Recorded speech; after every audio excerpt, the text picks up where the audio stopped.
Matthew chapter 5, verses 13 through 20. You are the salt of the earth. But if salt has lost its taste, how can its saltiness be restored?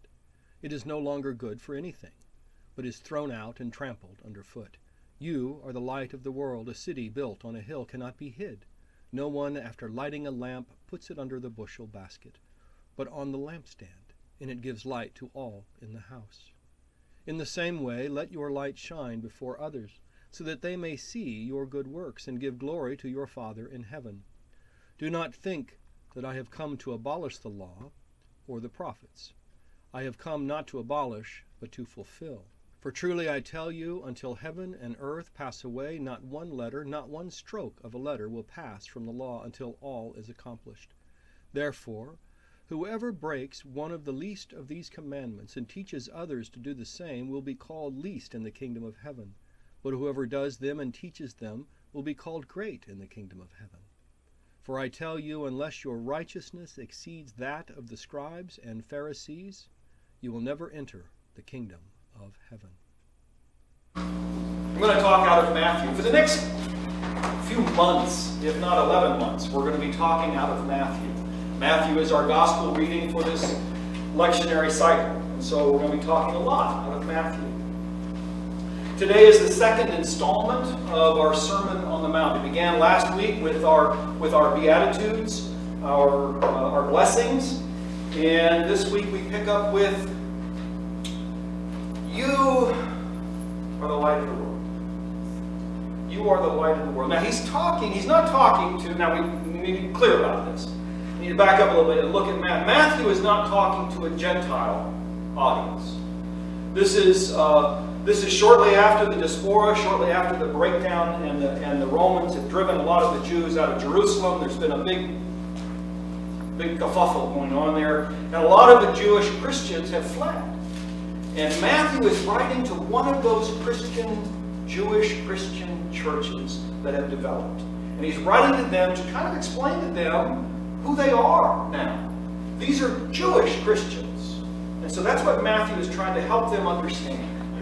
And so what he writes to them first is, you are the light of the world. Now this is something that's very common in the Old Testament, that the Jews were called the light of the world. The idea is that they are supposed to be able to spread God's gospel, God's word out into the world. And Jesus is now telling this group of Jewish Christians, you are the light of the world. You are to spread this new way of understanding God, this new way of being in the presence, in the arms of God. And so it tells them you are the light of the world. And to be the light of the world, you can't hide what is there. You cannot hide that. You have to let it shine. You can't cover it up you can't cover it up with a cup. You have to let it out. And that light shines enough that it glows for everybody that is in the house, everybody that is in the room, everybody that's there can see that glowing light of God's gospel in you. And he goes on, now also you are not only the light of the world, but you're the salt of the earth. Now I know when we say you're the salt of the earth in our modern American viewpoint, that means that you're the stuff soil is made out of. You're the rock. You're the rock of our culture, of society. But that's not what Jesus is telling you. That's not what salt is in that culture. In that culture, in fact, salt is a very impure thing. It's not like the salt we get. When we harvest salt in our modern America or in our modern world today, this is a dried salt from the sea, and it's purified and it's clean and it's processed into being a pure salt. But the salt in the Middle East, the salt that Jesus is talking about, isn't that kind of salt. They didn't collect salt from the Mediterranean or from the Atlantic. They didn't collect salt from there. Instead, they went out to the salt marshes and collected their salt. This is the easiest way for them to get the salt. Well, that salt is full of impurities. It's kind of a rock-hard substance that's got salt all mixed through it. And you scrape a little bit off in order to salt your meal. You'd scrape some of that salt off of that rock, and you'd put it in the water to dissolve the salt out of it, and then you would pour it and strain the water so that you could use the salted water that no longer has all the impurities. But once that rock is used enough, the salt in it is eventually gone. And all you're left with is this rock. And the rock can't be refilled with salt. It's just a rock. Interestingly enough, he says it's trampled underfoot. The reality of it is these rock pieces that were salt at one time that have lost all their saltiness, they cut them into slabs and they become rooftops that you can walk on. This is the roof that you walk on in this culture, in this time back in the first century. The salt rock was eventually used as roofing tiles for you to walk on. So that's just kind of when Jesus says for you to put underfoot, he's actually being very literal in that. But the point of being the salt of the earth, I'm trying to remember how I put it this morning at Gold Hill, but the salt of the earth, the Jewish people, these Christian Jews were supposed to be the salt of the earth, the ones that spread the savor, the flavorfulness. It's what, salt is added to food to add flavor. Salt is added to meats to purify or to preserve meat. It's used to salt the ground. If you want to, armies salted the earth in order to stop things from growing. And so there's both negative and positives to this salt. But the idea here is that you are the salt of the earth. You are the flavor of the world. Is what he's trying to help them understand. Is that they can take that salt, that flavor that they are, that can be infused into other things and make them better. You can do that. You are that, is what he was telling these Christian Jews. He goes on to say that not one letter, not one piece of a letter, these are dots and tittles, is what the actual phrase is, that neither dots nor tittles will go away. When I was growing up, and I've mentioned this before, when I was growing up, I grew up in the Assemblies of God Church. In the Assemblies of God Church, there were things that you were not allowed to do. These were rules in the church. Us young people, I grew up from grade school all the way up to high school in this church. And, we weren't allowed to dance. Dancing I couldn't go to the prom. By the rules of the church, I shouldn't go to the prom because it was a dance. They made special dispensation for proms, but there was the idea is you didn't go to dances. You didn't go to movies.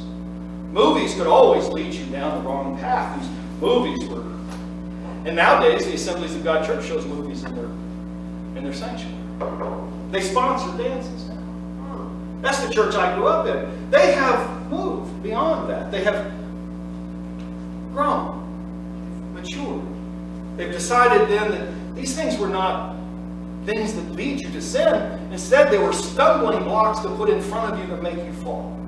And so they backed away from those things. We face these same issues. Not exactly the same issues. In today's Christianity, in today's churches, we don't condemn dancing, we don't condemn movies, we don't condemn rock music, we don't do any of those things. We've moved beyond that, we've matured, we've realized that those things aren't really hindrances to our Christianity. But there are things in our church today that are hindrances to our Christianity. There are things, I mentioned it last week, that we are facing one of those coming up, where we have a challenge for us. Is it something that we need to worry about? Is it something that we need to think about? Is it something that we need to make it part of us? And I think we should not. I think anytime we want to set rules on how we are to be together, then we're defeating the purpose. We're defeating the purpose. We don't come here in order to judge and weigh each other and to look at each other and say, oh, well, you're welcome here as long as you conform. As long as you do what we believe you should be. That's not how this is supposed to work. That's not how that is. These Jews that he's talking to, they're locked in under the law. They have 613 laws that they have, rules that they have to follow. And Jesus is telling them, through Matthew, Jesus is telling them here that, yes, you are responsible for all 613 laws, but I'm here to fulfill those laws. Not to make them go away, but to fulfill them. To show you how you can interpret those laws differently. How you can interpret those laws to be more open, to be more inclusive, to be more accepting of others. Instead of being blocks to letting people in. Instead, they should be doors to allow people to come through. But we do that. We place burdens on others and saying, well, you have to conform to how we are in order for you to be part of our family. And that is absolutely wrong. What we should be doing is this, is come in, welcome. How are you doing? How can we fit into you? How can we become part of you? Not only can you become part of us, but we need to be part of you also. How can we come together and find a way of being without throwing stumbling blocks in front of each other? That's what these rules, these laws were, as far as Jesus was concerned. That's what these laws had become. They'd become so onerous, so difficult, such a heavy yoke that nobody could follow them. Nobody could live into them. That's why he tells his followers there, he tells these disciples that you must be more than the Pharisees and the Sadducees. The Pharisees and the Sadducees had turned inward. They'd started looking at themselves only. If you weren't part of us, you weren't even considered. And we have internalized our Christianity, or we have internalized our faith, is how the Pharisees do it. We've internalized our faith, and we're only looking at ourselves.